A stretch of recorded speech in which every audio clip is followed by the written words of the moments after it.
Sabaidi, Najong, welcome back, subscribers. It's me, Sab, here again with another episode of Suffering of Silence. I still have so much content I still need to put out for you guys. I still have so many recaps for you guys from the Thriving Artists Fashion Showcase, and I have yet to even release my stuff from the Support Your Homies fashion experience, so y'all got a lot on the way. But I still needed to make this episode today because there were just a lot of things that were brought to my attention recently that I just thought I should speak on and just bring some more awareness to you guys. So obviously, Suffering of Silence is based on, well, this was always going to be built on love. And everything that I share with you guys personally, these are things that I've experienced myself. But I also just, I guess I never really thought about this topic today too much because I've never really had an actual dating life, because much of my dating life was just quite literally me just finding someone and then getting into a relationship immediately and not necessarily taking the time to really date. So I never really thought about that whole process too much. And it's like I occasionally would go on dates, but it wasn't enough to say I even had a lot of experience with it. So I wanted to make sure I bring some tips that are shared on different forums, on different articles, and just some of my own research and experiences as well.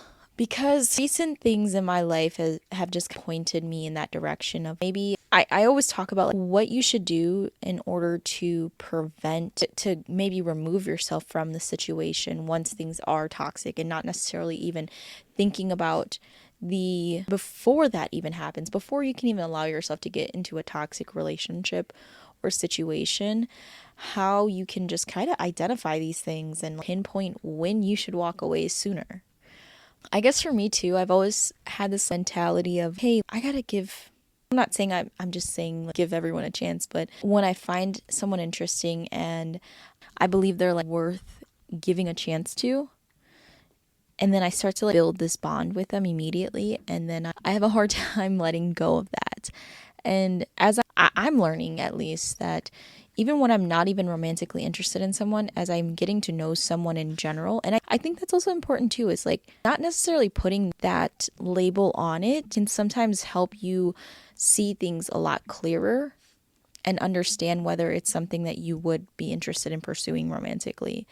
But also, sometimes in certain situations and scenarios, things need to be cleared. Things need to be clearer before anything goes further, right? So anyways, I'm about to go on a tangent. So I was having a conversation while I was having a therapy session. And my therapist, she helped me figure out the best way I can even share this information, because the issue with this was that I was looking at this in my own personal experience, and I wasn't and that's great and all, that we can share from personal testimony and bring awareness based off of our own experiences. That's wonderful, that's great, but the difficult part with that is you are then, I guess, in some way clouding certain judgment as well, and not necessarily sticking to the facts. And I wanted to make this episode because I really wanted to share these things with women and men as well, on how you can be just aware and attentive of certain things while you're dating. So the craziest part is that this wasn't even this whole topic and the inspiration behind making this episode. It transpired from something that wasn't even a romantic situation, at least in my perspective. And just with recent events in my life, I was very frustrated, and I knew that I needed to speak out about something. And I'm just but how can I approach this in the best way to where it won't necessarily, it'll bring the awareness that I want to share, but also not necessarily harm anyone in the process of sharing these experiences. So a lot of you guys may or may not know that I am a solo traveler. Or at least I should say, for the most part, I do travel alone a majority of the time.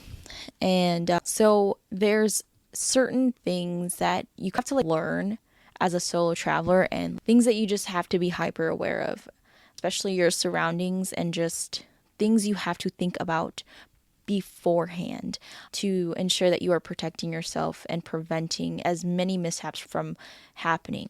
So I think even then I miss certain things, and I overlook certain things because after a while, things become so nuanced to you, and you forget that there's certain things that you have to put in place to protect yourself from ever letting things escalate. And that goes with dating, that goes with anything, right? When you are doing things, when you do something routinely and it's become a pattern for you, it's become a habit for you, you sometimes forget those small details of things. And so I just want to make sure that I am bringing the awareness to you guys. And it's not even necessarily just dating per se. I want to actually just spread awareness on how you can prevent yourself from being placed in a situation where you feel coerced. So I of course, just like a lot of other people in this world, men and women, we all experience a situation in which we have been coerced into doing some things that we are not completely comfortable with doing. And a lot of the time, we don't realize those things until we've done it. And the difficult part is that now the word no is not as respected as it should be.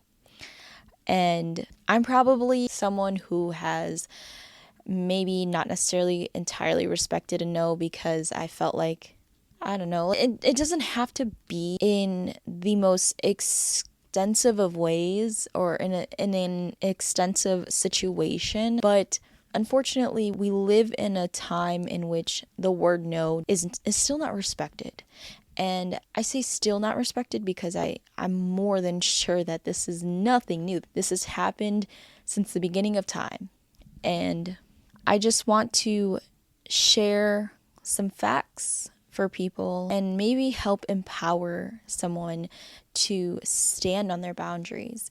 I'm not someone who easily stands on their boundaries. I for sure have a hard time with that because I tend to be a people pleaser most of the time, and I tend to just do things because it feels like it's the more comfortable option because the person or the other people are happy with the decision or they get to do what they want. And I'm just someone who I can be more flexible. I can be more fluid in situations, in a lot of group settings, I should say.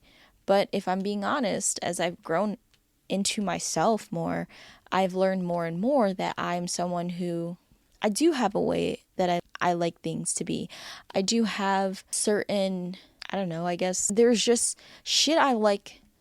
I just like having shit the way that I like it. And the more I stand on that, the more I realize that I don't necessarily bend as much for other people anymore. And that's not necessarily a bad thing. Or at least it shouldn't feel bad to anyone because you are not in this world to make anyone else happy other than yourself. And that's the important thing to remember. And as you build confidence in yourself and you learn what you do and don't like, I think that's the more important thing, is knowing what you do and don't like and what you're willing to and not willing to do. That is very important. And that all comes with learning yourself and knowing who you are. And the more I learn myself and the more I know who I am, it's become a lot easier for me to realize when someone's crossing my boundaries. And so I think we all can speak from personal experiences that we've all been put in a situation in which we have chosen to make the other person happier over yourself. And I think realizing it, and then, so I think the difficult part is once you realize that you've done that, you feel worse about yourself. And I want to keep especially young women from feeling that way, whether it's in a sexual encounter or it's just simply even in a group setting, or if you feel uncomfortable at any point with something, I just feel like it's important for you to speak up on that. And I know it's easier said than done because, again, I was that person. It was always easy. It's always easier said than done. But knowing that you're not comfortable with something and you get that gut feeling and realizing you just simply will not accept it, go with that gut feeling. It's always better to be the girl that stood on her boundaries than to have allowed other people to walk all over you. And like I said, this doesn't just pertain to romantic or sexual encounters. Like this can mean so many ways in your life.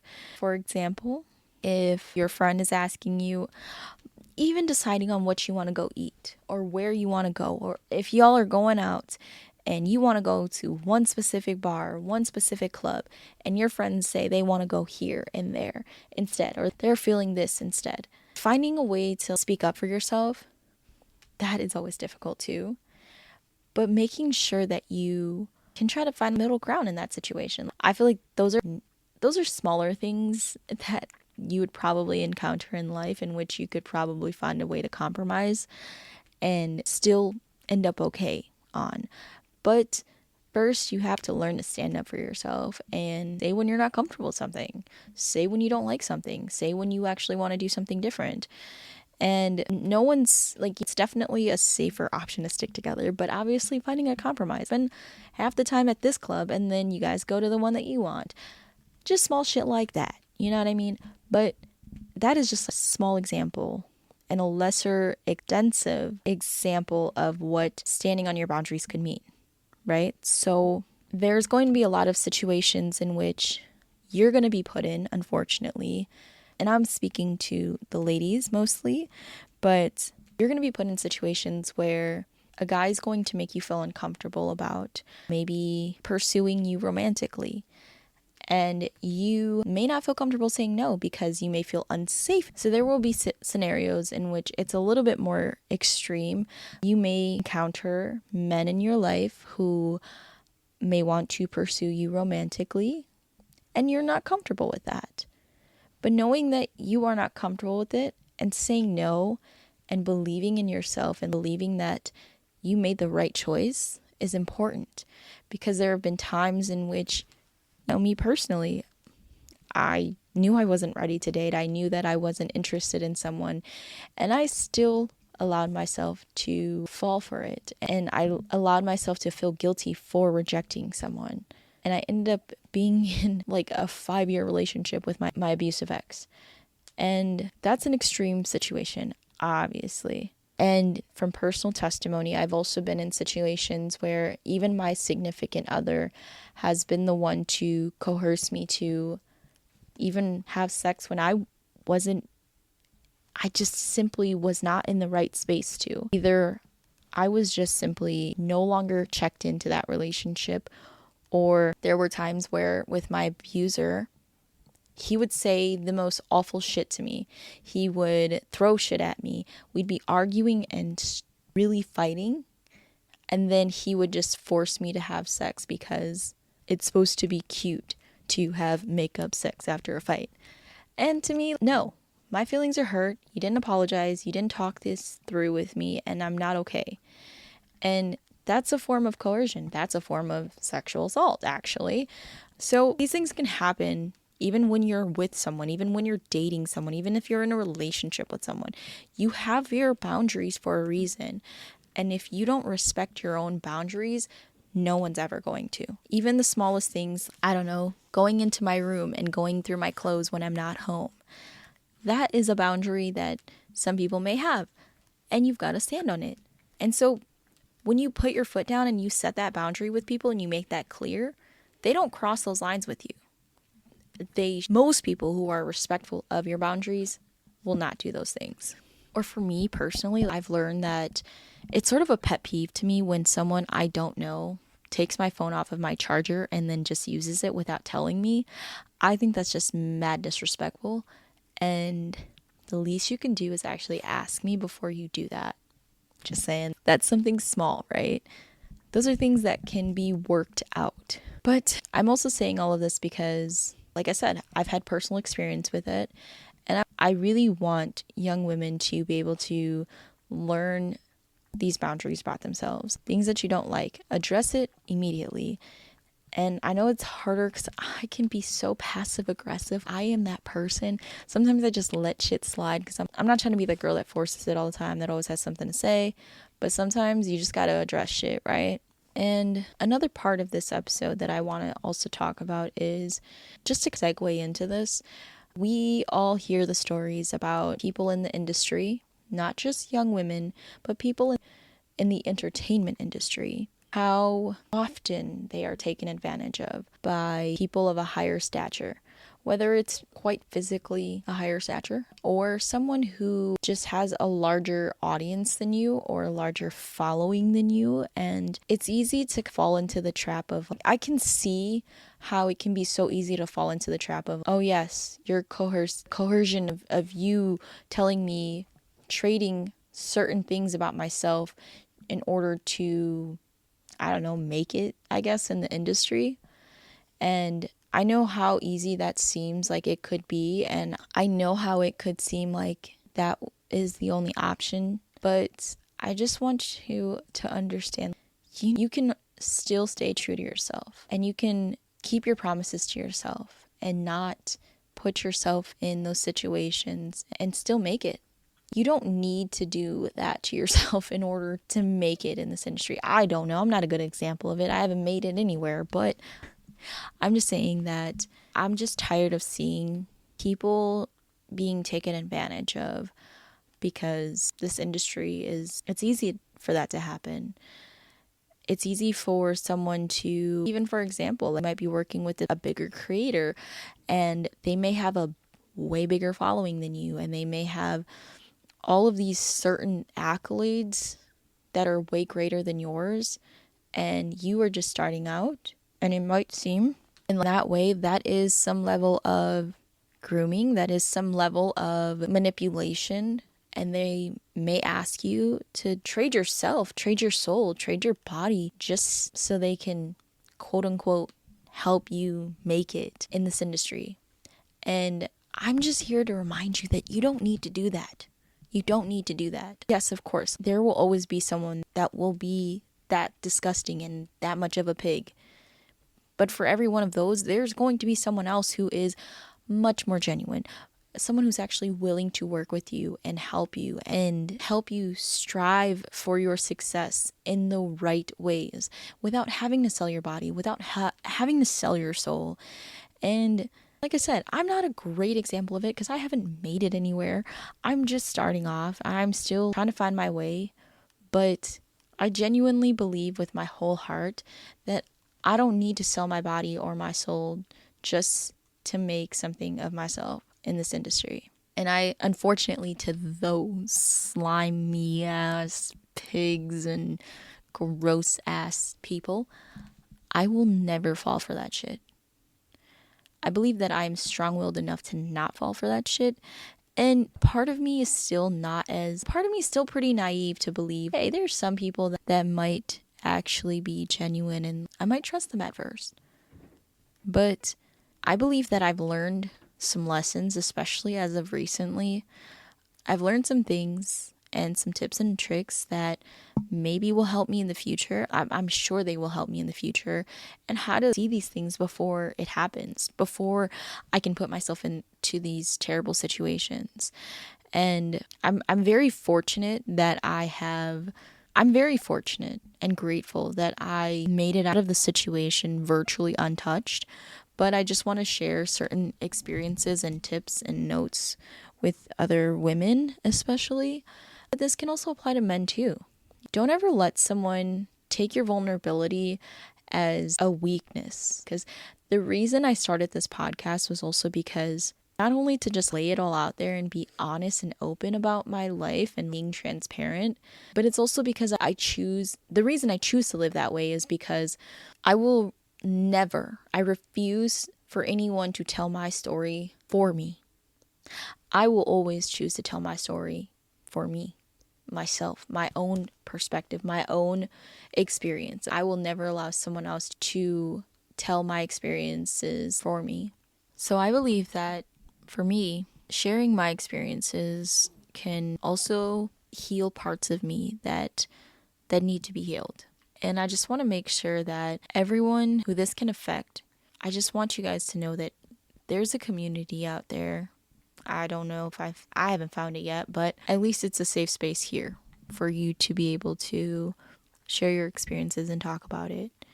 And just some red flags that I've personally discovered, just some things that I want to bring awareness to and make sure you guys are on the lookout for. As you're navigating your career through the entertainment industry, don't just assume that everyone is a good person.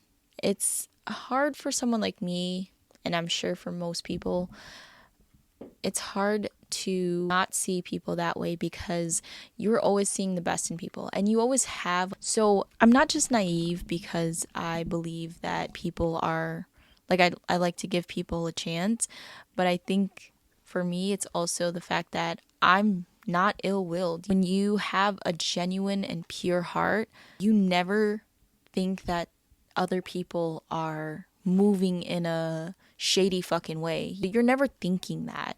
And you don't want to think that because you're like, I'm a genuine person. I operate from a place of love. So you want to assume that that's how it is for everyone.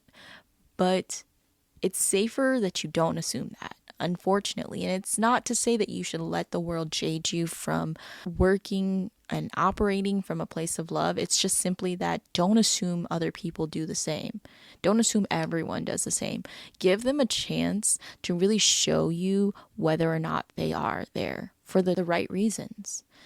And as much as I complain about how my own city doesn't show me love and my own city doesn't create opportunities the way that other cities have for me, the experiences that I've gone through here have taught me and given me the opportunity to just navigate a larger group of people in other places. And so basically, I'm saying all of this to say, sometimes these life lessons have to happen in order for you to have a better intuition, but keep the tips in mind, keep these things in mind. And I just want to make you think about these things as you are navigating through this industry. And a huge part of me used to want to believe that a lot of people that are in this industry and on social media there's obviously like stigma with them. Everyone thinks that they're all shady and they're all like, there is no substance behind them. And I always like to think that may not be true. There's probably some good people that are social media influencers or in this entertainment industry in general, right? I always like to think that there's probably some good people out there in this industry.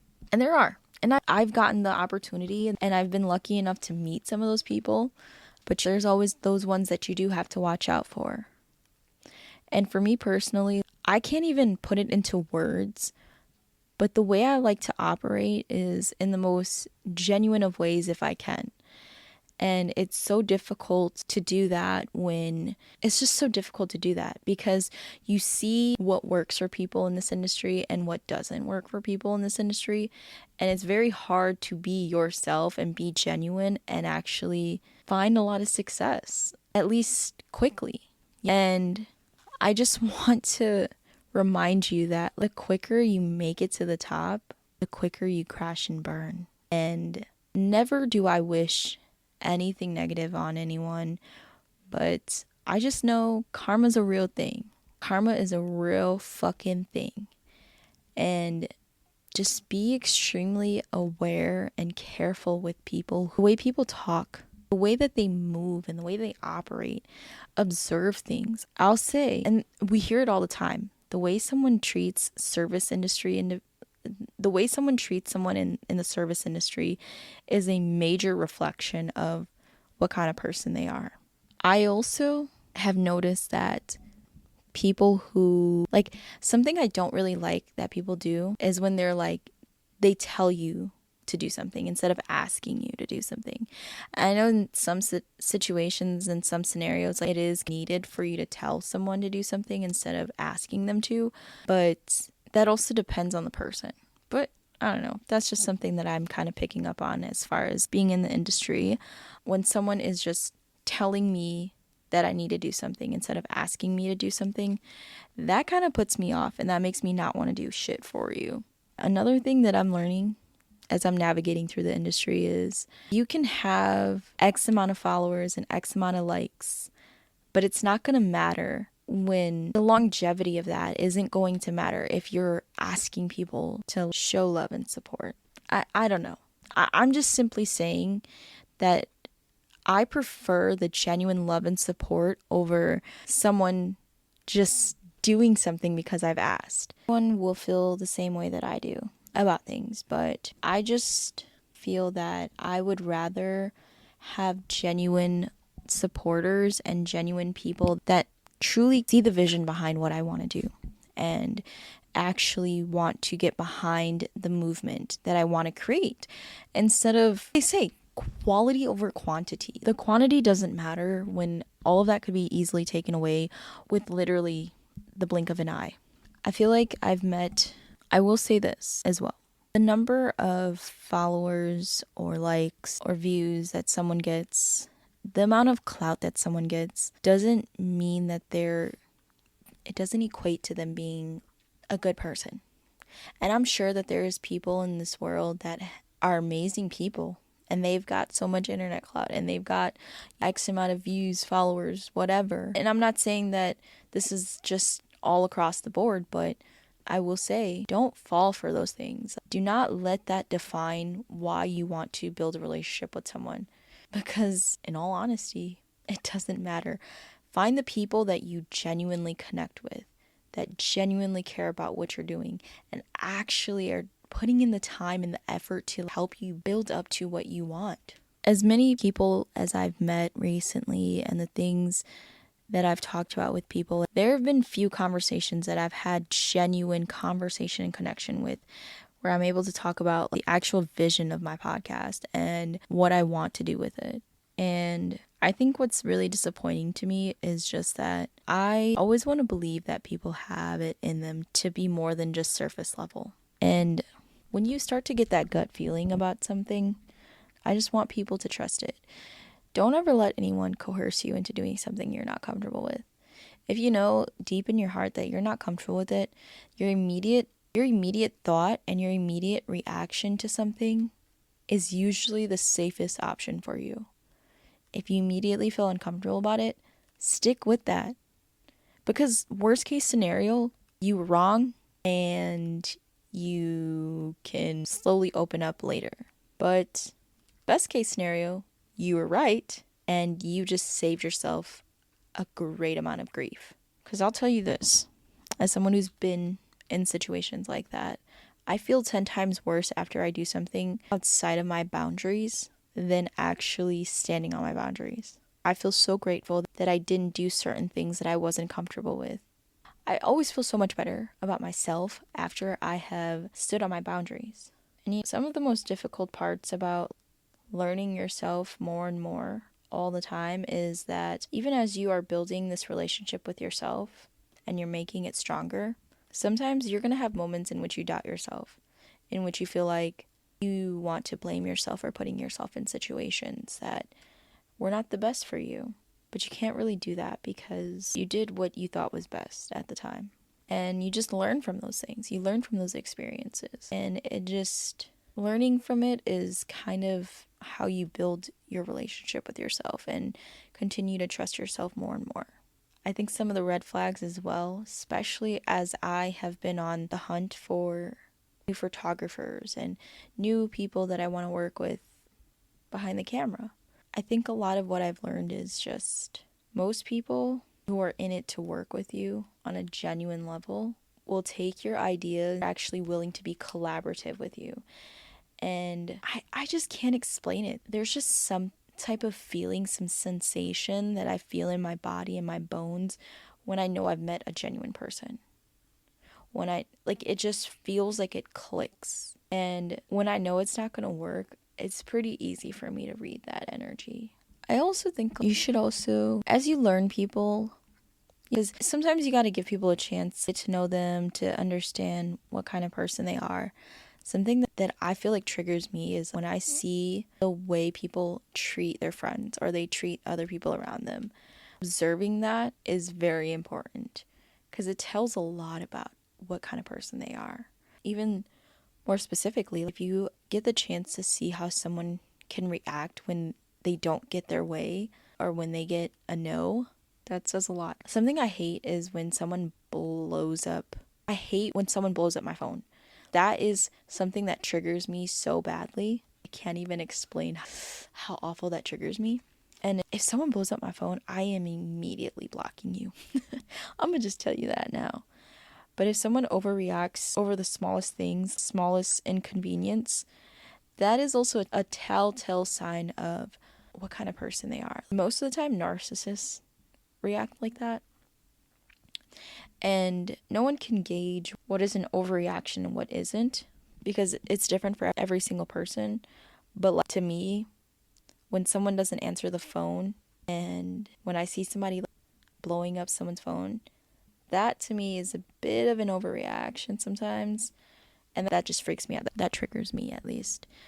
Or, like I said, the best way is to see how someone reacts when they don't get their way with something.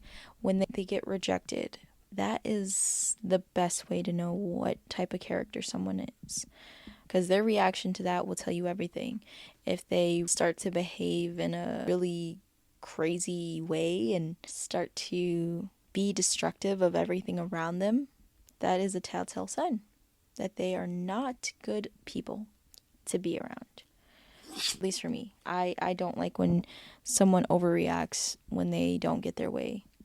Because I'm a brat too. I'm definitely a brat. But I have a lot of patience before I actually start to act like a brat. Because I'm used to not getting my way sometimes. And I know the world doesn't revolve around me. And unfortunately, some people don't have that patience. Another thing that I've noticed is people lie, right? I hate when people fucking lie. It could be the smallest things. I caught someone recently lying about something that it's not necessarily a huge deal, but it was just something enough to where they lied to a complete stranger. And it was something that could have just been entirely avoided. It didn't need to be that way at all because you quite literally got nothing out of that lie at all. And I don't fucking like that shit. That shit is one of the most annoying things because if you can lie about the smallest things, you can lie about anything. Anything. It doesn't ever stop there. I think it's obnoxious. Truly obnoxious. And I'll be honest, most of the time, a lot of things are really scripted in this world. I've noticed that most people are super scripted, and it's cool to have a style and to have a way that you do things. But sometimes I like seeing the authenticity of things. I like to see the candid moments in life captured if I could. And that's why I do this. That's why I do this is why my podcast is formatted the way that it is, because I want people to feel comfortable that this is not scripted. I want y'all to know, edit things out. I cut things out, but it's not scripted. I sit here and I just ramble because I think that's more authentic and it feels more warm and welcoming. It's really difficult being in the entertainment industry and not running into people who will offer to buy your soul. That's like not quite literally, maybe figuratively, but literally as well sometimes.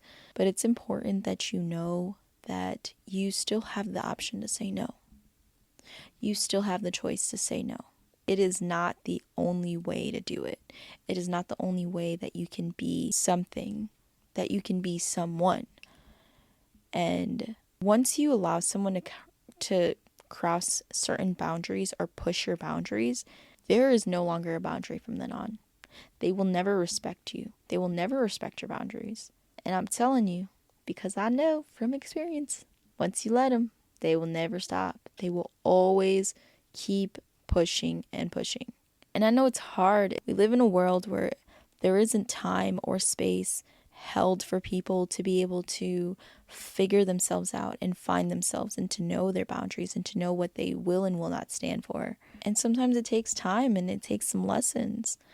But just take a moment to learn those things about yourself because that's more important than anything. Your happiness comes before anything. But it doesn't matter whether you are trying to make it in the entertainment industry or if you're, like myself, a bartender. You still have boundaries that you can absolutely put into place. And just because you work in an industry like that does not justify anyone mistreating you, disrespecting you, crossing your boundaries, and objectifying you. Never accept that type of shit. And even for people who are like sex workers, you deserve respect just as much as anyone else because we're all fucking human beings. Honestly, my whole thing is most of the people who cross your boundaries and disrespect you They don't have boundaries. They don't respect themselves. They don't have boundaries. They don't know what boundaries are. And that is why they just walk all over yours. And that's the problem, is nobody wants to, it's not that no one wants to show them or teach them what boundaries and respect actually looks like. It's the fact that they don't give a shit. They don't give a shit. They don't want to know those things. They don't care to know those things. So it is best to take time to observe things before you trust anyone too much. And if you start to see those things where they lack those boundaries, they lack the respect for other people, how they interact with their friends and other people around them, if that seems disrespectful and it seems like there's a lot of actions that they do that you cannot accept, there's going to be better people that come across you in your life that are way more worth it than that. So don't sell yourself short. Just know you deserve better than that. So this can apply to all situations, not just as you're in the entertainment industry, if you're a bartender, if you're a sex worker, it doesn't matter. This applies to all situations, friends, relationships, business partners, you name it. It all works the same way, even family. So I will sign off for today. I'm going to link some things in the description, some websites and some articles that you can read about. Don't let yourself get too comfortable with people too quickly, even especially when you're dating someone. Never take someone or suggest any places that you frequently go to. Never do that in the first few dates, because that is something that it'll not only ruin it for you, but it will allow them to, you could very well develop a stalker from that. But I want you guys to read some of these resources that I'll be linking, just because there's a lot of things that you can look out for just to protect yourself and find what works best for you. And trust, like I said, trust your gut, trust your instincts, because there's a reason that your body is telling you that something doesn't feel right. And you got to learn how to self-regulate that and do what you got to do to make sure you're safe. So that's all I got to share right now. I'm going to make sure I get all these videos finished and uploaded and shared with you guys. So anyways, you guys know where to find me. You'll find me at Suffering of Silence Pod on TikTok and Instagram. And of course, make sure you subscribe to the YouTube channel, because that's where all of the Portapod series will be dropping. Again, they don't really make good audio episodes. They are definitely more of a visualization, especially so you can see the outfits. But send in your stories, send in your experiences. I want to read some stories. I want to actually share some stories, not just my own. But ask some questions even. Comment. Something. Alright, I'm gonna head out because I'm pretty tired at this point. And I just got back from a photo shoot. But I'll talk to you guys later.